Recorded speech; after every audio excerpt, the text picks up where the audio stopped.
Good afternoon students, आप सभी का फिर से स्वागत है AJIS एकेडमी पर। मैं हूं पवन धनगर, आपका साइंस टीचर। और आज हम पढ़ने वाले हैं हमारा जो लीवर होता है उसके बारे में हम बात करने वाले हैं। ठीक है, लीवर मतलब हिंदी में उसको बोला जाता है यकृत।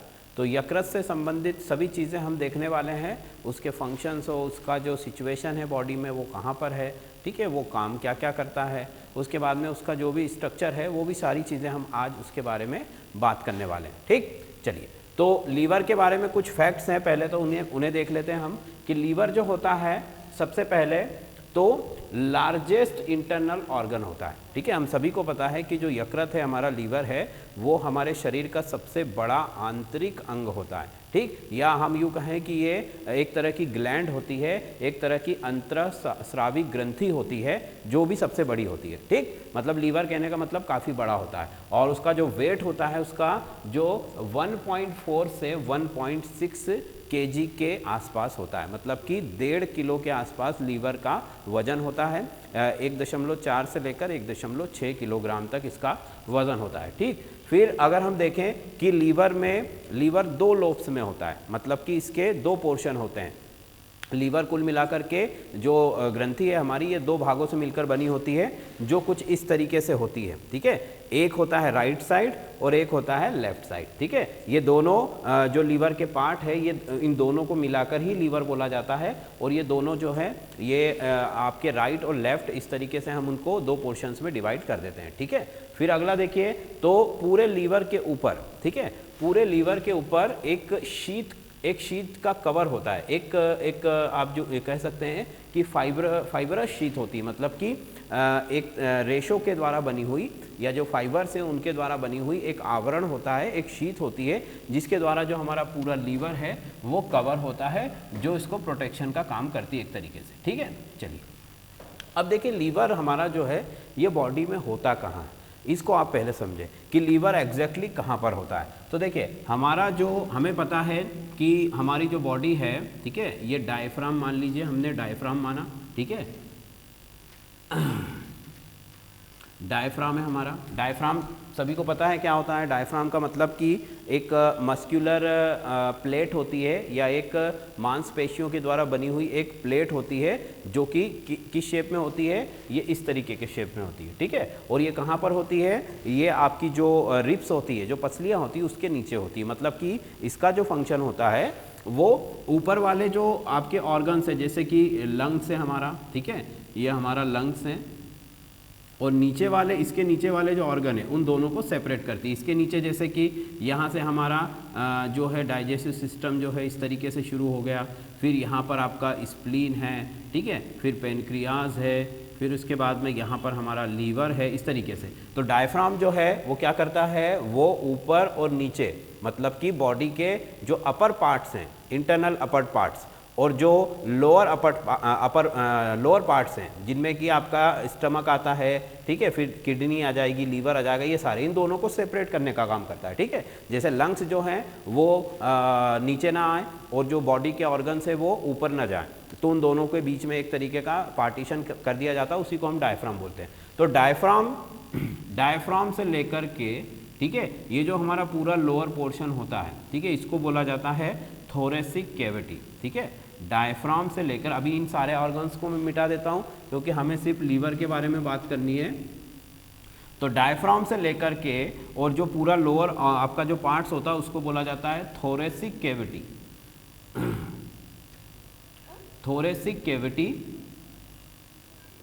थोरेसिक कैविटी मतलब कि इसको बोला जाता है उदर गुहा। हिंदी में इसको क्या बोला जाता है, उदर गुहा। उदर मतलब पेट और गुहा मतलब कि खाली जगह। ठीक है, इस उदर गुहा को, थोरेसिक कैविटी को भी हम 4 पोर्शंस में डिवाइड कर सकते हैं। यहाँ पर ऐसा कोई पोर्शन होता नहीं है, ठीक है, ये तो हमने हमारे समझने के लिए ये इमेजिन किया है। ठीक है, ये इमेजिनरी है, ये ऐसा कोई पोर्शन हमारी बॉडी के अंदर नहीं होता है। ठीक है, तो 4 पोर्शन में हमने डिवाइड किया। ठीक है, तो ये हो गया हमारा राइट वाला अपर पोर्शन, ये लेफ्ट वाला अपर पोर्शन, फिर ये हो गया राइट वाला लोअर पोर्शन और ये हो गया लेफ्ट वाला लोअर पोर्शन। ठीक है, तो हमारा जो लीवर होता है, हमारा जो यकृत होता है, वो कहाँ पर स्थित होता है, वो होता है अपर राइट क्वाड्रेंट, क्वाड्रेंट मतलब ये हिस्सा, ठीक है। एक हम बोलते हैं ना कि 4 हिस्सों में से एक को बोला जाता है क्वार्टर या क्वाड्रेंट।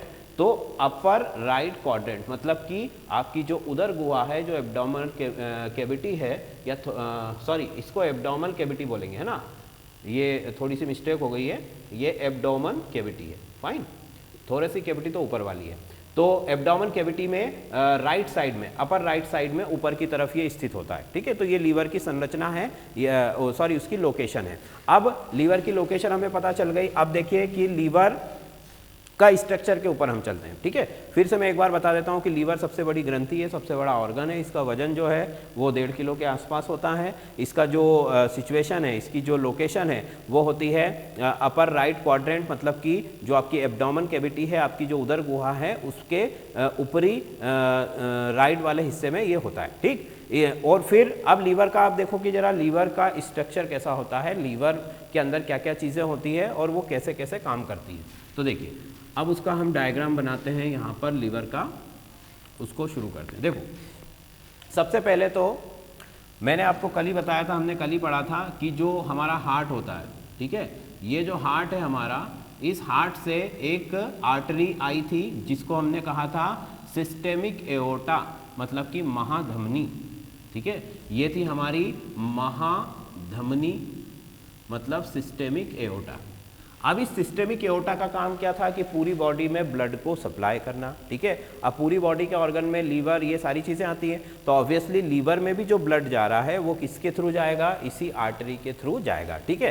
तो कैसे जाता है वो देखो, मान लो ये हमारा लीवर है और ये हमारी जो है सिस्टेमिक एओर्टा है, मतलब महाधमनी है। अब महाधमनी से जो एक इसकी ब्रांच निकलती है, ठीक है, हम इसको बोलेंगे कि ये ब्रांच जाती है सीधा लीवर के अंदर, ठीक है। कहाँ पर जाती है, सीधा लीवर के अंदर। और इस जो आर्टरी है इसको बोला जाता है हिपेटिक आर्टरी, हिपेटिक आर्टरी, ठीक है, हिपेटिक धमनी या हिपेटिक आर्टरी। अब देखो जैसे हार्ट से संबंधित जितनी भी चीज़ें थी उसमें हम कार्डियक वर्ड यूज़ कर रहे थे, ठीक है। लंग्स से रिलेटेड जो भी था उसके लिए हम पल्मोनरी वर्ड यूज़ कर रहे थे। वैसे ही अब लीवर से रिलेटेड जो भी टर्म्स हमारे आएंगे उनके लिए हम हिपेटिक वर्ड यूज़ करेंगे, ठीक है। हिपेटिक मतलब लीवर से संबंधित, यकृत से संबंधित चीज़ों के बारे में हम बात कर रहे हैं। तो अगर जो आर्टरी जो है हमारी लीवर के अंदर ब्लड लेकर जा रही है उसको हमने कहा कि हिपेटिक आर्टरी है। तो एक तो ये सोर्स हो गया आपके लीवर के अंदर ब्लड को पहुंचाने का, ठीक है। दूसरा जो सोर्स है वो होता है यहाँ से 2 ब्रांचेस और निकलती हैं, ठीक है, 2 ब्रांचेस और निकलती हैं, 2 आपकी आर्टरी और निकलती है। एक जो है वो जाती है स्प्लीन के अंदर, ठीक है। स्प्लीन समझते हैं सभी लोग क्या होता है, स्प्लीन का मतलब होता है पीला, ये भी हमारा एक शरीर का ऑर्गन है, इसके बारे में भी हम पढ़ेंगे। तो स्प्लीन के अंदर गई, फिर स्प्लीन से इसको बोला जाता है स्प्लेनिक आर्टरी। क्या बोला जाता है, स्प्लेनिक आर्टरी। स्प्लेनिक आर्टरी जो है जब यहाँ से निकलती है तो ये स्प्लेनिक आर्टरी से अब क्या बन जाएगी, स्प्लेनिक स्प्लीनिक वेन, ठीक है। हमें पता है कि आर्टरी में प्योर ब्लड है और जब वो किसी ऑर्गन के अंदर गई, मतलब कि वहाँ का इम्प्योर ब्लड उसके अंदर आ गया, तो उसको अब हमने क्या बोल दिया, वेन बोल दिया। अब वो शिरा बन चुकी है, धमनी की बजाय शिरा बन चुकी है। तो स्प्लीन के अंदर गई एक आपकी आर्टरी, यहाँ से ब्रांच, ठीक। अब हमें पता है कि यहाँ पर क्या है हमारा भाई, यहाँ पर हमारा जो है GIT है। GIT का मतलब कि डाइजेस्टिव ट्रैक है, हमारा पूरा पाचन तंत्र है। और इस तरीके से ये पूरा होता है, ठीक है। ये हम इसके बारे में भी पढ़ेंगे ये, ठीक है। अब देखो अब क्या हो रहा है कि यहाँ से ये जो आर्टरी निकली है ये जाती है ड्यूडोनियम में। ड्यूडोनियम मतलब जो हमारी छोटी आंत है उसका एक भाग होता है, उसको बोला जाता है ड्यूडोनियम, ठीक है। ड्यूडोनियम एक छोटी आंत का भाग है। अब ये जो आर्टरी आपकी स्प्लीन से निकली है और अब ड्यूडेनियम में जो आर्टरी आपकी गई है इसको हम क्या बोलेंगे, ड्यूडेनियम आर्टरी। अब ड्यूडेनियम से जब ये यहाँ से पास आउट होगी, जब वापस यहाँ से निकलेगी तो ये हो जाएगी ड्यूडेनियम वेन, ठीक है। ये है हमारी ड्यूडेनियम आर्टरी और ये है हमारी ड्यूडेनियम वेन। तो अब क्या होता है कि ये जो स्प्लीन वाली जो आर्टरी है, ठीक है, इसको मैं यहाँ से अब मिटा देता हूँ। ये देखो स्प्लीन वाली जो आपकी जो वेन थी वो वेन और जो आपकी ड्यूडेनियम वाली जो वेन है, ये दोनों आपस में इंटरकनेक्टेड हो जाएंगी, जुड़ जाएंगी और एक ही जो है यहाँ से एक ही चैनल बना करके अब वो जाती हैं लीवर के अंदर, ठीक है, लीवर के अंदर चली जाएंगी। अब लीवर के अंदर जब वो जाएंगी तो उसको बोला जाता है पेट्रियल, क्या बोला जाता है उसको, पेट्रियल या पेट्रियल वेन। मतलब कि यहाँ पर यकृत के अंदर, लीवर के अंदर दो तरीके से जो है ब्लड को पहुँचाया जा रहा है। एक तो जो है डायरेक्ट जो है हमारी महाधमनी के द्वारा, ठीक है, जो कि हिपेटिक आर्टरी है, और दूसरा जो चैनल है वो कैसे बन रहा है कि यहाँ से दो ब्रांचेस निकल रही हैं, एक जा रही है स्प्लीन में, दूसरी जा रही है ड्यूडोनियम में, मतलब जीआईटी ट्रैक में। फिर यहाँ से जब वो बाहर निकलती हैं तो दोनों जो है एक दूसरे से ज्वाइन हो जाती है, मिल जाती हैं, और इस तरीके से जो है पोर्टल या पेट्रियल जो है आपकी वेन का निर्माण करती है। ये हो गया आपका पोर्टल वेन, ठीक, मतलब लीवर में रक्त पहुंचाने वाली दो चीज़ें, एक पोर्टल आपकी वेन या डक्ट जो भी आप बोल लें, और आपकी एक हिपेटिक आर्टरी। फाइन, अब देखो इतनी बात सबको समझ में आ गई, यहाँ तक कोई दिक्कत नहीं है। अब आगे चलते हैं। अब देखो लीवर के अंदर क्या क्या चीज़ें हैं उसको हम थोड़ा सा ड्रॉ करके समझते हैं। तो लीवर के अंदर जो है हमारा जो यकृत है उसके अंदर कई तरह की उसकी जो कोशिकाएं हैं,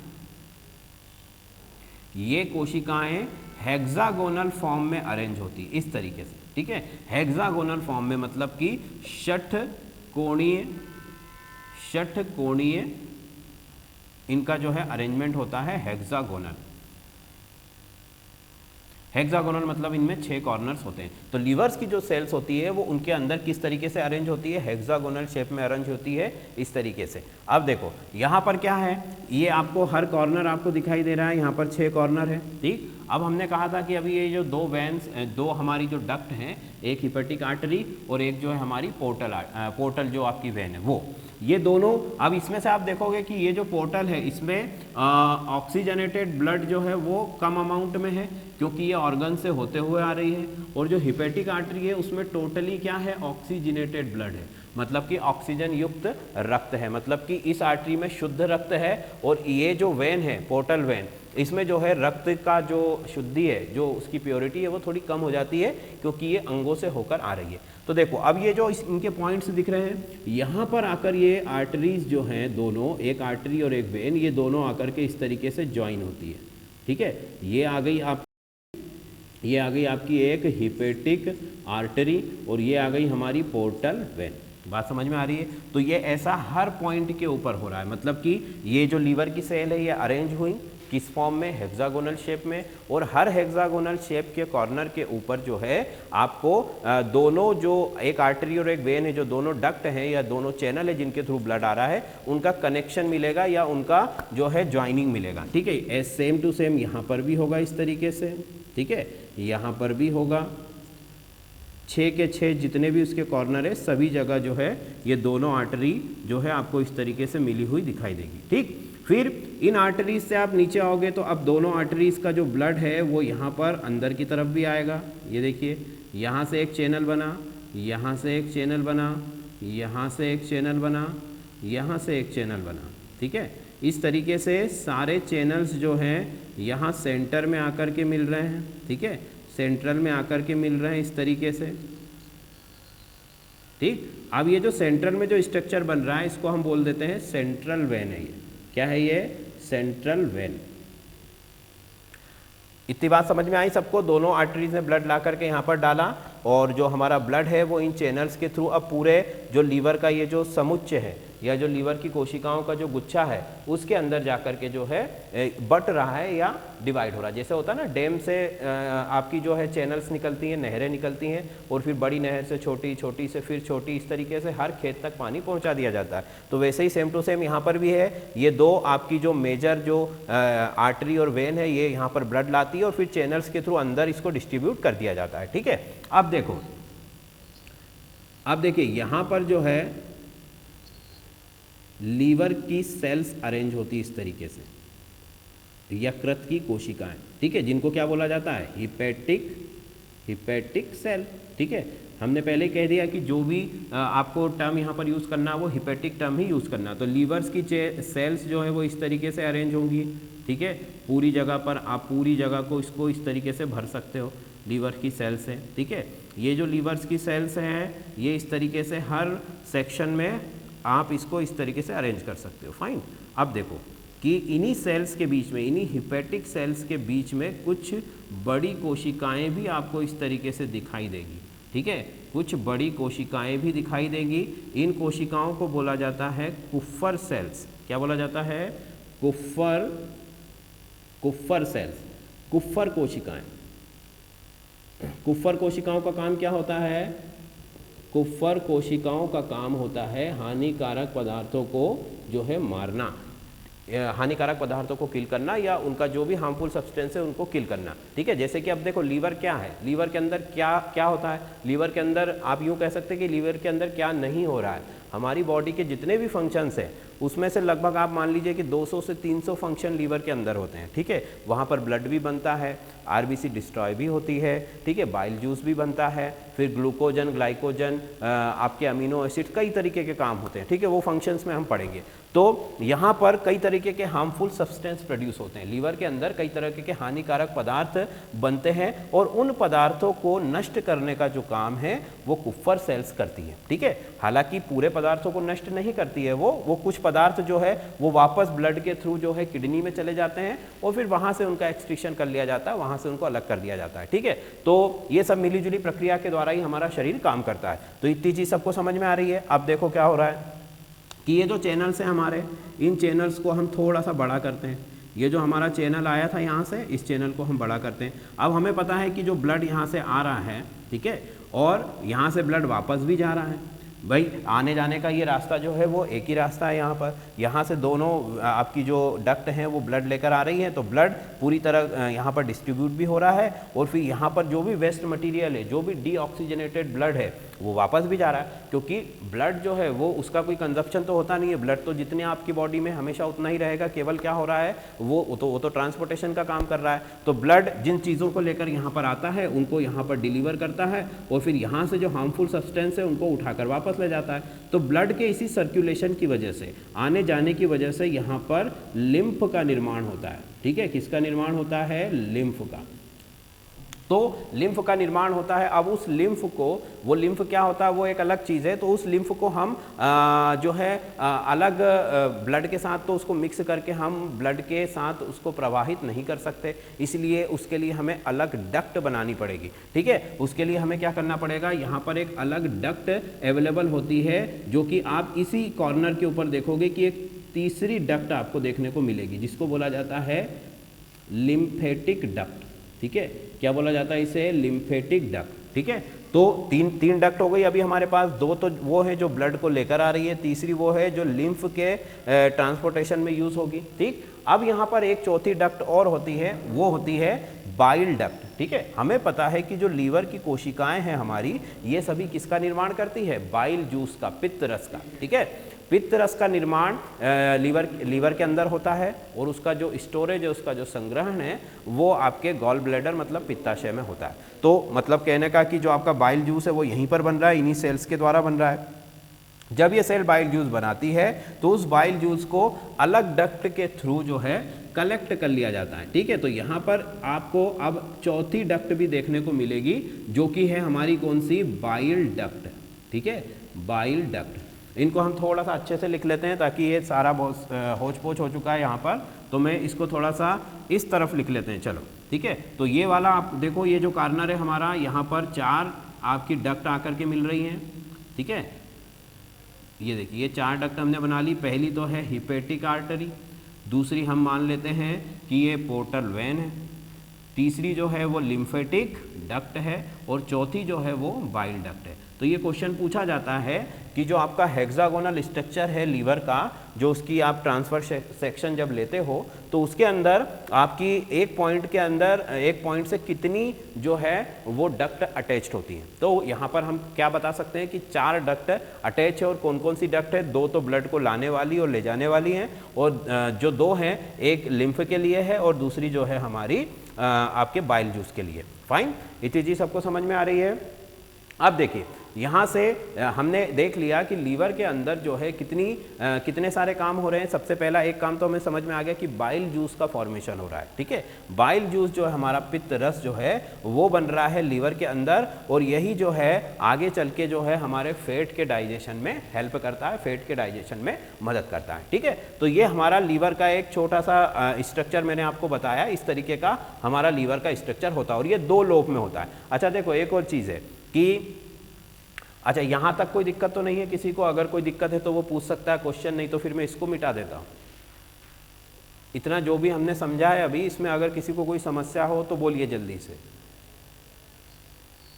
क्लियर है? चलिए, तो अब देखो हमने अभी देखा था कि लीवर में 2 लोब्स होते हैं, एक होता है राइट और एक होता है इसके पीछे वाला लेफ्ट, ठीक है। 2 लोब्स हैं, तो दोनों लोब्स में इसी तरीके के स्ट्रक्चर मिलेंगे, दोनों लोब्स में इसी तरीके की संरचनाएं मिलेंगी, और वहां से 2 बाइल डक्ट निकलती है, ठीक है। जैसे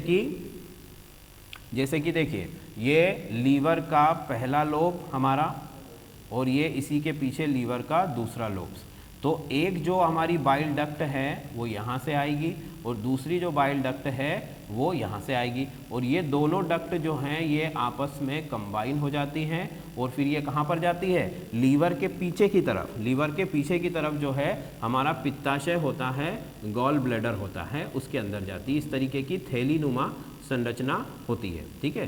थैलीनुमा संरचना होती है जो कि गॉल ब्लैडर होता है। तो जब ये दोनों मिल जाती है तो इसको बोला जाता है कॉमन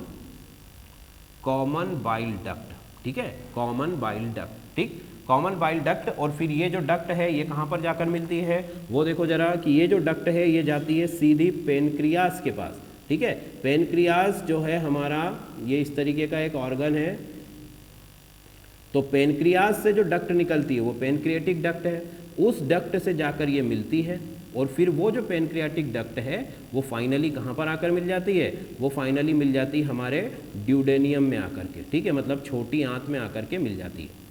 बात समझ में आ रही? तो फिर से सुनो कि बाइल डक्ट निकली कहाँ से? बाइल डक्ट निकली कहाँ से? लीवर के दोनों लोब से, राइट और लेफ्ट, ठीक है। तो आप इसको बोल सकते हो कि ये राइट बाइल डक्ट है और ये लेफ्ट बाइल डक्ट है। ये दोनों जब मिली तो उनको बोला हमने कॉमन बाइल डक्ट। अब एक हो चुकी है। अब ये कॉमन बाइल डक्ट जो है जाकर किससे मिलती है? पेनक्रिएटिक डक्ट से।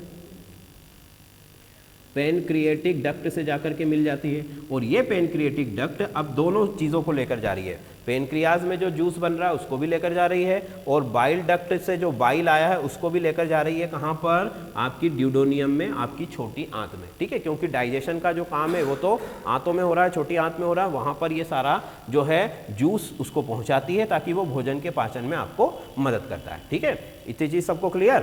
अब देखो ये हमने बात कर ली लीवर की लोकेशन की, उसके स्ट्रक्चर की, उसमें कहाँ कहाँ से ब्लड आ रहा है, कहाँ कहाँ से जा रहा है, बाइल कहाँ से बन रहा है और कहाँ तक पहुँच रहा है, ठीक। अब हम बात करते हैं कि लीवर का जो मेजर फंक्शंस होते हैं, लीवर के जो कार्य होते हैं वो क्या होते हैं, क्योंकि लीवर हमने कहा कि बहुत बड़ी ग्रंथि है, बहुत ही इसके ज़रूरी फंक्शंस होते हैं सारे, बहुत सारी चीज़ें इसमें इंपॉर्टेंट होती है, तो वो देखते हैं। अब चलिए, तो लीवर के कई सारे फंक्शंस हैं, उसमें से जो पहला फंक्शन होता है वो होता है स्टोरेज का, ठीक है, संग्रहण करना। मतलब कि आपके शरीर का ये स्टोरेज है, स्टोर हाउस है, ठीक है, या स्टोर रूम है। तो पहला जो इसका फंक्शन होता है वो होता है स्टोरेज का, मतलब कि संग्रहण।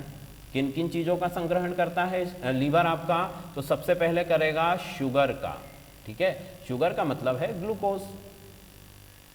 भाई हम जो भी खाना खाते हैं वो खाना किस में बदल जाता है? लास्ट में जाकर के ग्लूकोज में कन्वर्ट हो जाता है। अब पूरा का पूरा ग्लूकोज, पूरी की पूरी एनर्जी तो हम यूटिलाइज नहीं करते हैं। उसी जैसे आज आपने खाना खाया, उससे जितनी भी एनर्जी बनी वो आज ही के दिन में जो है ख़त्म नहीं होती है, ठीक है। तो अगर ऐसा नहीं हो रहा है और कुछ एनर्जी मतलब कुछ ग्लूकोज बच रहा है, तो वो ग्लूकोज जाकर कहाँ पर स्टोर होता है? वो लीवर में जाकर स्टोर होता है। और जब कभी भी आप फास्ट करते हो या खाना आपको बाई चांस नहीं खाने का टाइम मिलता है या नहीं खा पाते हैं, तो वो जो स्टोरेज एनर्जी है ग्लूकोज के ग्लाइकोजन के फॉर्म में वो स्टोर हो जाता है, तो वो जो ग्लाइकोजन है वो वापस ग्लूकोज में कन्वर्ट कर देता है लीवर, और इस तरीके से जो है आपको एनर्जी मिलती रहती है। तो पहला ये शुगर को मतलब कि ग्लूकोज को स्टोर करने का काम करता है। फिर देखो तो कि ये ब्लड आरबीसी, ये भी यहाँ पर भारी मात्रा में उपस्थित रहती है हमेशा। तो तो हम ये भी कह सकते हैं कि ये ब्लड को भी स्टोरेज करता है। भाई बहुत ज़्यादा आरबीसी जो है वहाँ पर आती हैं, ठीक है, कुछ जो है वहाँ पर नष्ट भी हो जाती हैं, कुफर सेल्स जो है उनको मार देती हैं, खा लेती हैं,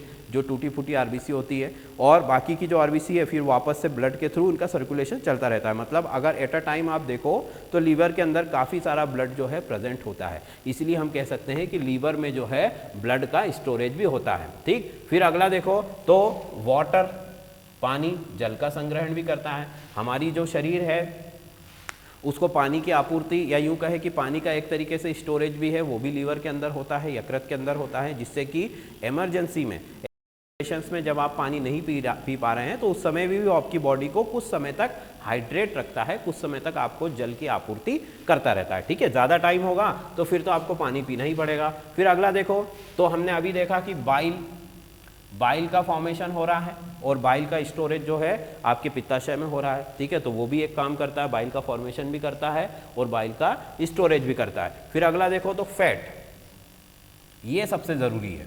देखो फैट क्या होता है, फैट हमारी बॉडी में जो भी आप कह सकते हैं कि पहले तो हमारा जो भी एनर्जी ग्लूकोज वो ग्लाइकोजन के फॉर्म में स्टोर हो जाता है, बट जब बहुत दिनों तक उसका यूज़ नहीं होता है, ग्लाइकोजन का बहुत ज़्यादा दिनों तक यूज़ नहीं होता है, तो वो फिर जो है फैट में कन्वर्ट हो जाता है या फैट के फॉर्म में लीवर में डिपॉजिट हो जाता है। ठीक है, और अगर लीवर के कुल वेट का 4 से 5% अगर फैट वहाँ पर डिपॉजिट हो जाता है तो हम उसको बोलते हैं कि फैटी लीवर डिसीज हो गई है, मतलब कि लीवर में वसा की बहुत ज़्यादा मात्रा इकट्ठा हो गई है, जो कि एक बीमारी होती है और उससे आपको प्रॉब्लम्स होती हैं। तो वो बीमारियों के बारे में भी हम बाद में पढ़ेंगे इसके फंक्शंस के बाद। तो कहने का मतलब है कि फैट जो है उसका भी संग्रहण लीवर के अंदर होता है, परंतु उसका संग्रहण 4 से 5% से ज़्यादा नहीं होना चाहिए। अगर इससे ज़्यादा होता है तो वो फिर बीमारियों को उत्पन्न करता है, डिजीज़ के लिए रिस्पॉन्सिबल होता है। ठीक,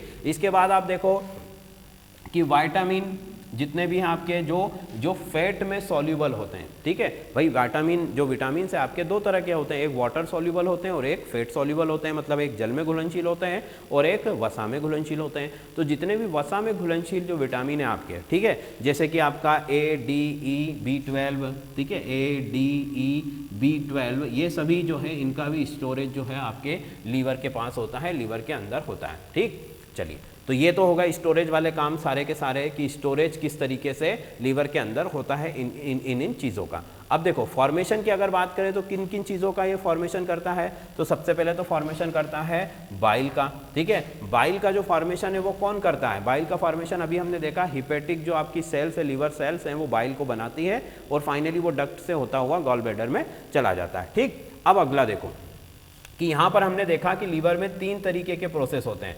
पहला होता है ग्लाइकोजिनोलिसिस।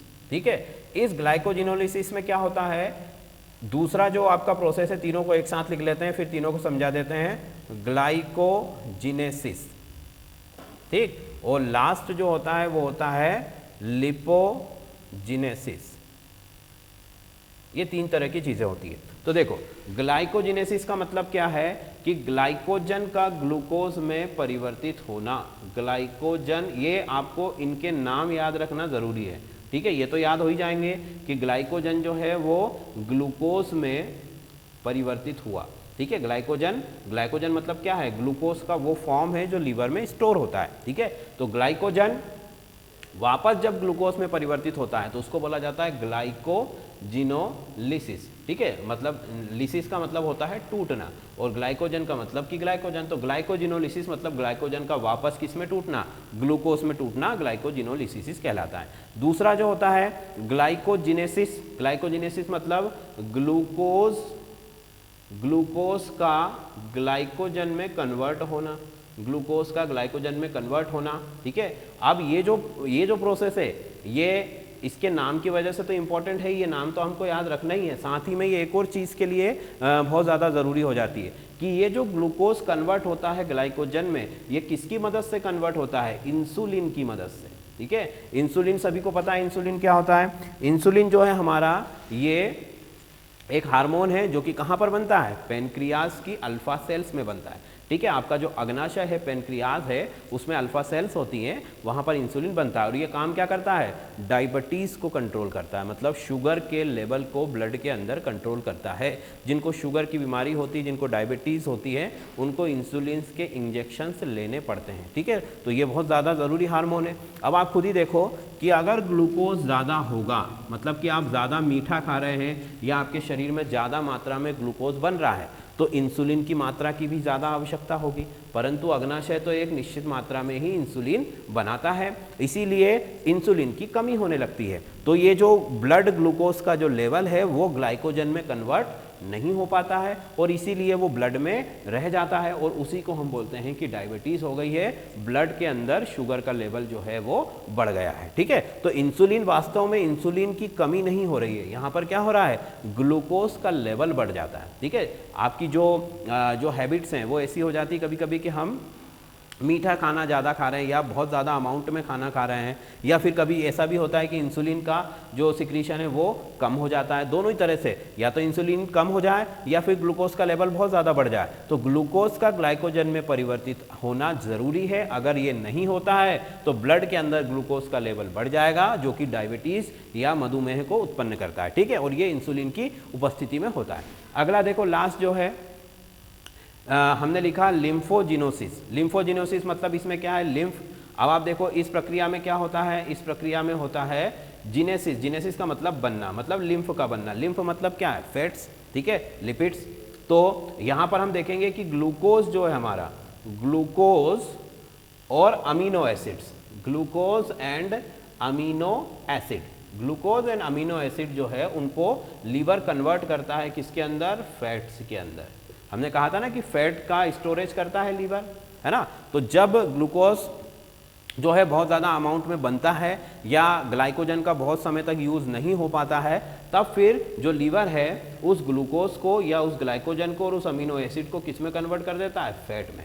भाई फैट में कन्वर्ट क्यों किया, उसको ग्लाइकोजन की फॉर्म में रहने दे, ऐसा क्यों नहीं किया जाता है, क्योंकि फैट जो है हमारी बॉडी में कई जगह पर स्टोर किया जा सकता है। ठीक है, जैसे हम देखते हैं ना कि जो मोटे लोग होते हैं उनका बहुत बड़ा जो है पेट बाहर निकल आता है, मतलब कि फैट को स्टोरेज करने के बहुत सारी प्लेसेस हैं हमारी बॉडी के अंदर, पर ग्लाइकोजन अकेला कहाँ स्टोर होगा, लीवर के अंदर। और अगर ग्लाइकोजन बहुत ज़्यादा हो गया तो लीवर अपना काम नहीं कर पाएगा, अपने जो दूसरे फंक्शन है वो नहीं कर पाएगा। इसीलिए ग्लाइकोजन का तो एक लिमिटेड अमाउंट ही लीवर के अंदर प्रेजेंट हो सकता है, उस लिमिट से जब ज़्यादा होगा तो फिर वो फैट का जो है फैट बनना शुरू हो जाएगा। और फैट भी जो है वो कुछ मात्रा में तो लीवर में रहेगा, बाकी फिर पूरी बॉडी में जो है वो अलग अलग जगह से आपको मोटापे के रूप में वो दिखाई देने लगता है। ठीक है, तो ये है हमारा लिपोजिनोसिस, जिसमें ग्लूकोज और जो अमीनो अम्ल है इन दोनों को किस में कन्वर्ट किया जाता है, फैट्स में कन्वर्ट किया जाता है, आपके जो है आपके फैट के अंदर कन्वर्ट किया जाता है। ठीक, ये तो उसके 2-3 फंक्शन हो गए। अगला जो इसका फंक्शन है वो है आपका ब्लड क्लॉटिंग। ग्लूकोज जो है हमारा ब्लड क्लॉटिंग में भी हेल्प करता है, रक्त का जमना। अब इसमें कैसे मदद करता है, मैंने आपसे शुरू में कहा था कि जो लीवर है हमारा ये कई तरीके के शरीर के लगभग 200 से 300 कामों को करता है। तो अगला जो है हमारा ब्लड क्लॉटिंग, मतलब कि रक्त का जमना। रक्त का जमना, रक्त का जमना उसमें कई तरीके के प्रोटीन्स और एंजाइम्स इन्वॉल्व होते हैं। उनमें से जो 2 महत्वपूर्ण होते हैं, फाइब्रिनोजन, ठीक है, और फाइब्रिनोजन एक तरीके का प्रोटीन होता है जो रक्त के जमने के लिए सहायक होता है। ठीक है, तो इसको हम बोलते हैं, 2 प्रोटीन है हमारे, प्रोथ्रोम्बिन और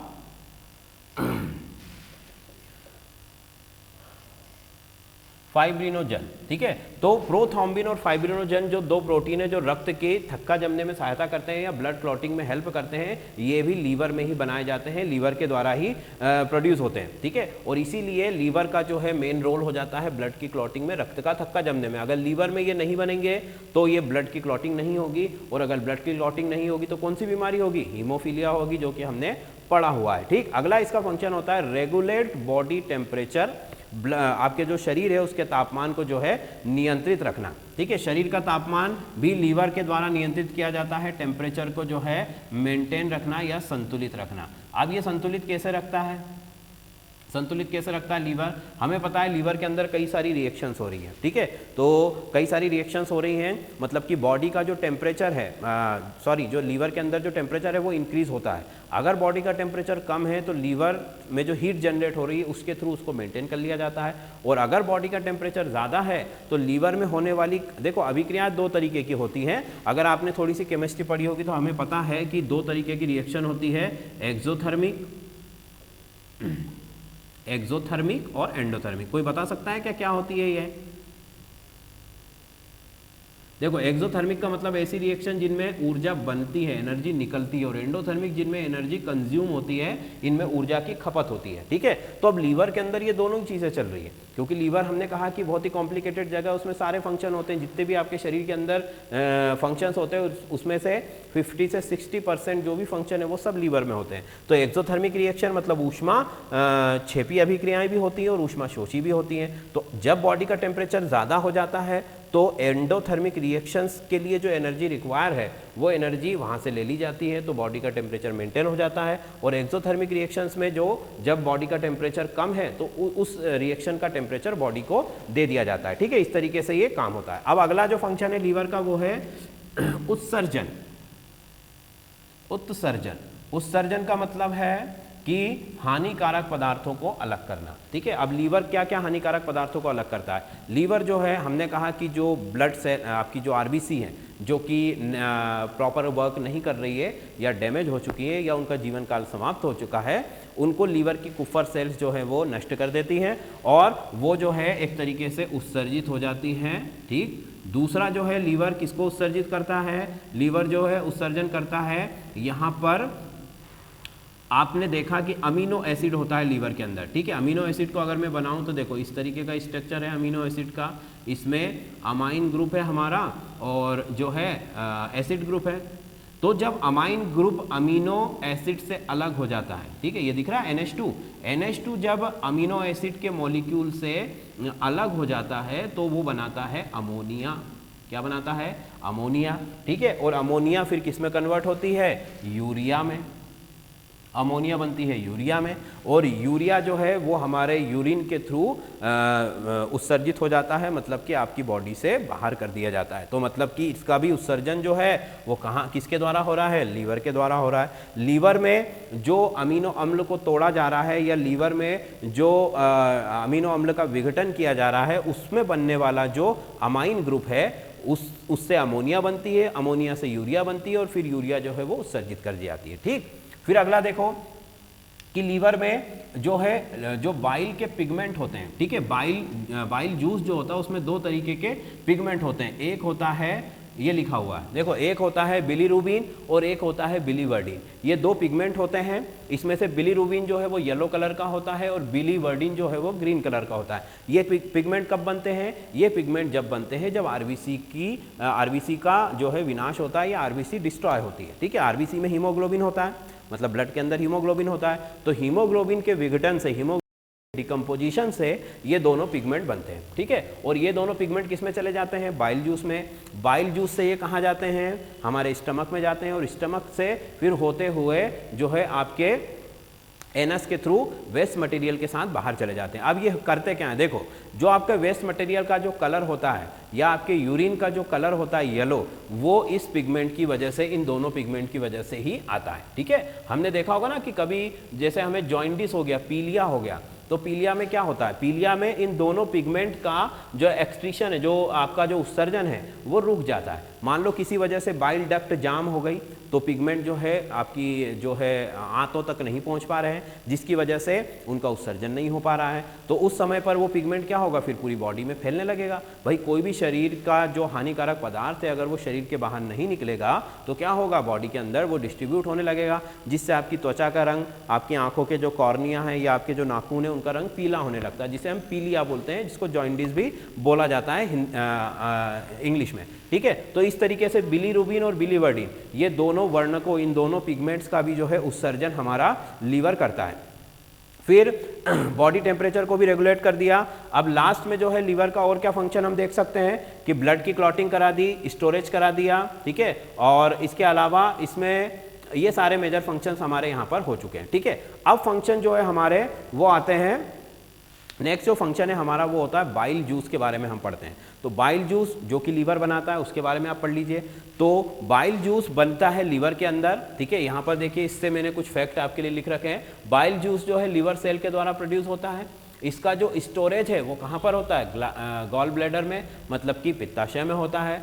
600 ml 500 से 600 ml जो है बाइल जूस कंटिन्यूसली जो है डेली के हिसाब से 500 से 600 ml बाइल जूस हमारे शरीर के अंदर बनता है एक स्वस्थ व्यक्ति के अंदर, ठीक है। अगर फीमेल है तो 400 टू 500, अगर मेल है तो 500 टू 600 ml जो है बाइल जूस का प्रोडक्शन होता है, ठीक। मैंने आपको बताया कि बाइल जूस के कंपोजिशन क्या क्या है। बाइल जूस में 2 पिगमेंट है, बिलीरुबिन और बिलीवर्डिन। फिर बाइल जूस में बाइल सॉल्ट्स होते हैं, ठीक है, सोडियम ग्लाइकोकोलेट और सोडियम थोरोकोलेट, ठीक है। ये दोनों सॉल्ट है, मतलब लवण है, जो कि बाइल जूस में पित्त रस में पाए जाते हैं। इनका काम क्या होता है वो मैं आगे अभी बताने वाला हूँ, ठीक। जाता कहाँ है बाइल जूस, ड्यूडेनियम में जाता है, मतलब कि आपकी जो छोटी आंत का एक भाग होता है उसके अंदर जाता है, ठीक। फिर आगे आप देखो कि अब बाइल जूस के कंपोजिशन में और क्या क्या चीजें हैं। वाटर है, यहाँ पर देखो जरा, वाटर है 92 से 98%।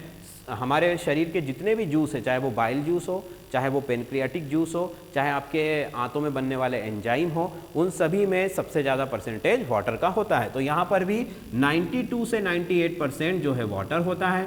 फिर बाइल सॉल्ट जो है वो 0.3 से 0.6% होते हैं। पिगमेंट जो है वो 0.1% होते हैं। और कोलेस्ट्रॉल, ठीक है, कोलेस्ट्रॉल भी होता है बाइल जूस के अंदर, जो कि 0.1 से 0.2% होता है, ठीक है। अब देखो ये बाइल जूस के कंपोजिशन के बारे में हमने पढ़ लिया कि बाइल जूस में इतनी चीज़ें होती है।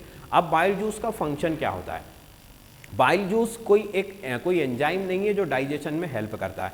तो फिर इसको छोटी आंत में पहुंचाने का क्या मतलब है। हमने अभी देखा कि हमारा जो कॉमन बाइल डक्ट है, ठीक है, ये जो कॉमन बाइल डक्ट थी हमारी, ये अपना जो जूस है उसको लेकर कहाँ जा रही है, उसको लेकर ये देखो, ये हमारा स्टमक है और स्टमक में ये छोटी आंत है। छोटी आंत के 3 हिस्से होते हैं, ठीक है।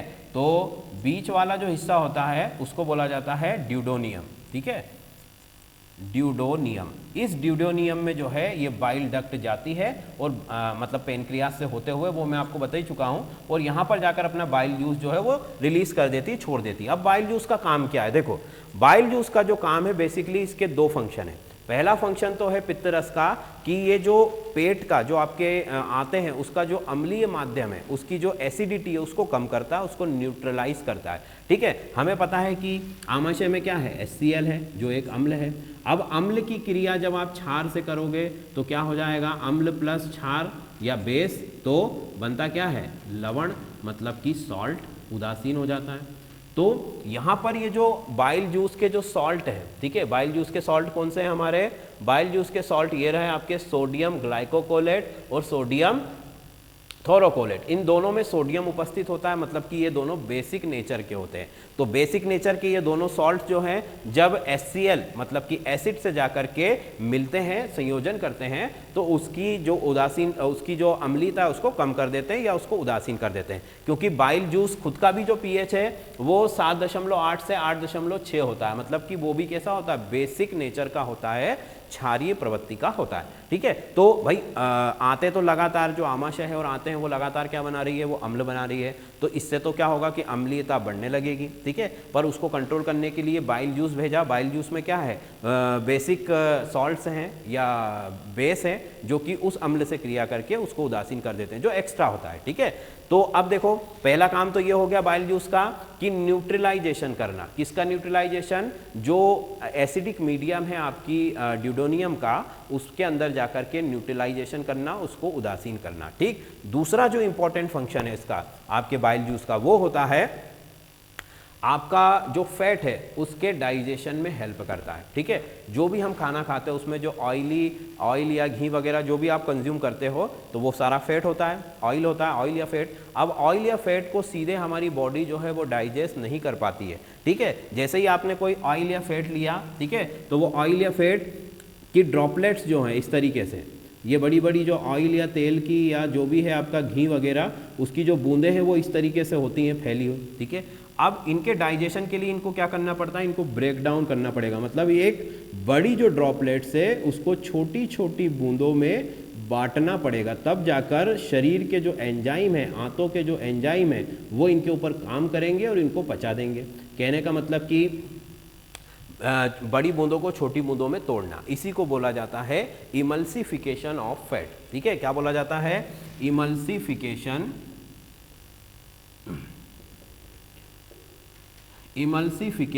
ऑफ फैट, वसा का पायसीकरण।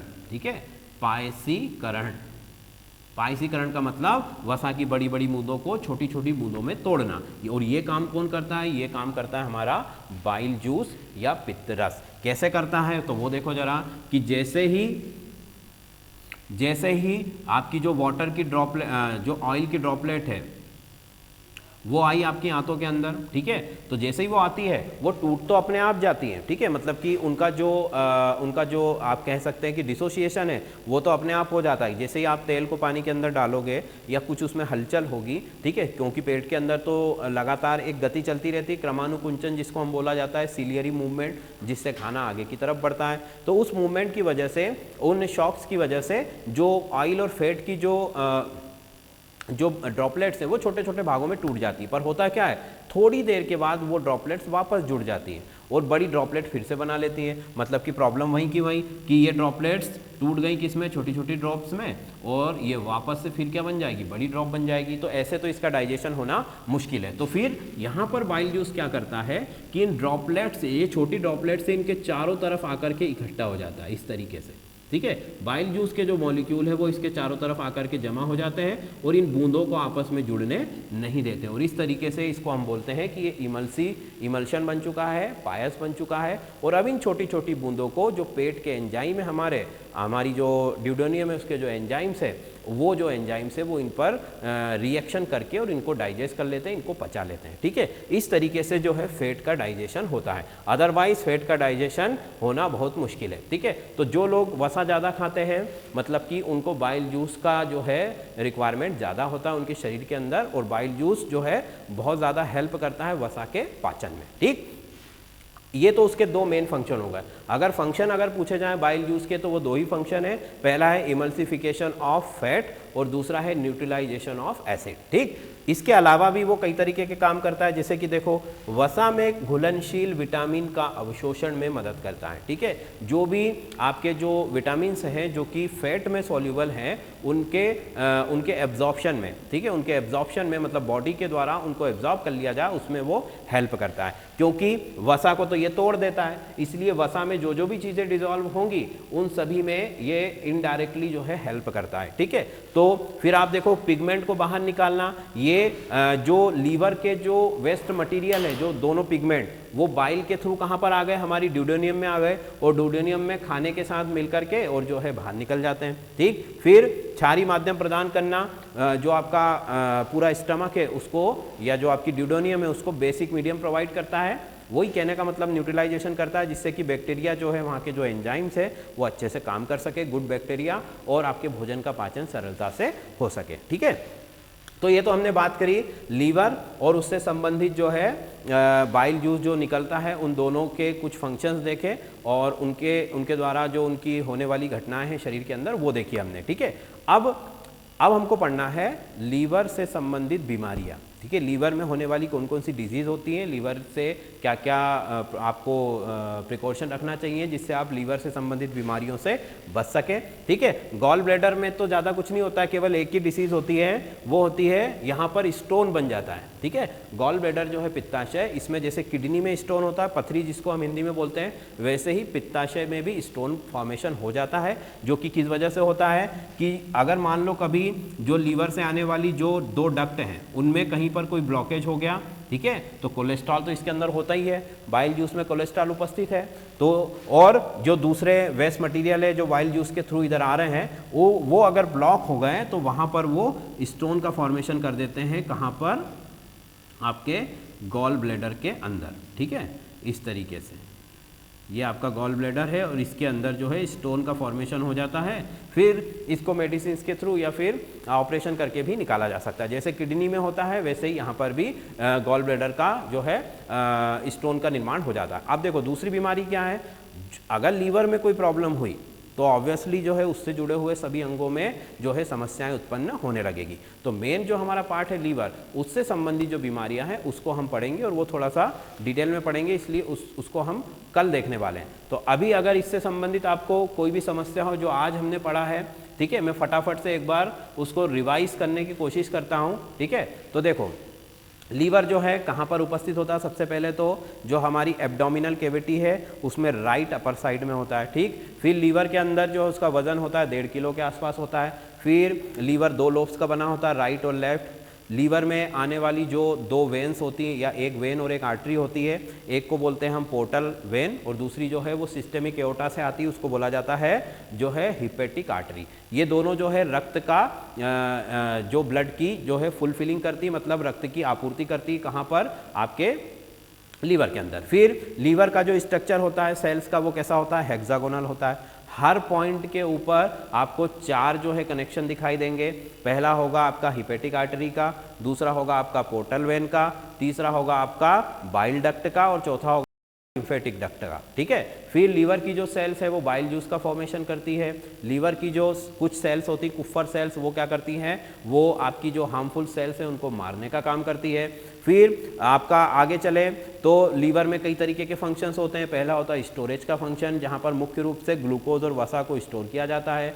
फिर दूसरा उसका काम होता है उत्सर्जन का, मतलब कि जो भी हार्मफुल पदार्थ लीवर के अंदर बनते हैं विभिन्न अभिक्रियाओं के द्वारा उनको उत्सर्जन का काम भी लीवर करता है, जैसे कि अमोनिया है, यूरिया है, यूरिक एसिड है, या फिर आपकी जो है बिलीरुबिन, बिलीवर्डिन, इस तरीके के कई सारे चीज़ें होती हैं जिनको लीवर उत्सर्जित भी करता है। फिर शरीर के तापमान का भी नियंत्रण करता है, शरीर की विभिन्न उपापचयी क्रियाओं का नियंत्रण करता है लीवर। ठीक है, आपको अगर ग्लूकोज की आवश्यकता है तो ग्लाइकोजन को डिकम्पोज करके ग्लूकोज में बदलेगा। अगर ग्लूकोज ज़्यादा हो गया है तो उसको ग्लाइकोजन में स्टोर करेगा। अगर ग्लाइकोजन ज़्यादा हो गया है तो फिर उसको वसा में स्टोर करेगा। और अगर वसा ज़्यादा हो गया तो लीवर में फिर बीमारी हो जाएगी जिसको बोला जाता है फैटी एसिड लीवर। ठीक है, फिर इसके अलावा बाइल जूस के बारे में हम रिवीजन कर चुके हैं। ठीक है स्टूडेंट्स, तो अब अगर इससे संबंधित कोई भी आपको क्वेश्चन है तो आप पूछ सकते हो फटाफट, और इसके जो डिसीज है वो हम कल पढ़ेंगे।